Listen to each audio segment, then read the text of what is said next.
The ingredients for our Burma Baklava, we have phyllo dough and crushed walnuts, and of course the phyllo dough. And we're also using these elongated chopstick looking tools, which we're going to roll the baklava. One sheet of baklava, we put our drumstick or our big chopstick here. We also make a hem of about 2 to 2.5 inches. And then in this little crevice, we put our chopped nuts. It could be walnuts, pistachios, pecans. Then roll this up tightly.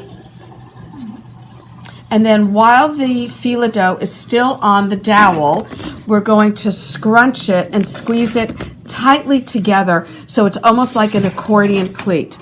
Then remove the stick and you put it on your baking pan or dish. Ya. İki şekilde de yapılıyor. Ben bir tane de onu göstereyim mi? Hocam. Buna kaşık yok mu? Elimin olduğu için.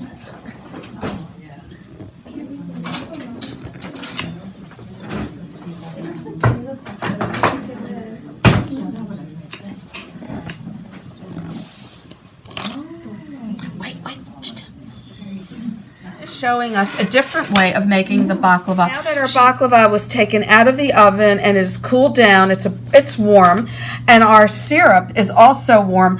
This is the time that you smother your baklava with your syrup.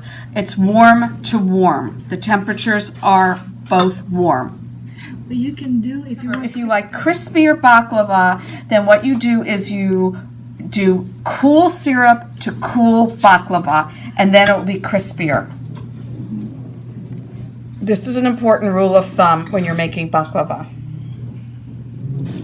Your baklava is cooled and you've poured your simple syrup on it. Now it's time to cut it into manageable size pieces.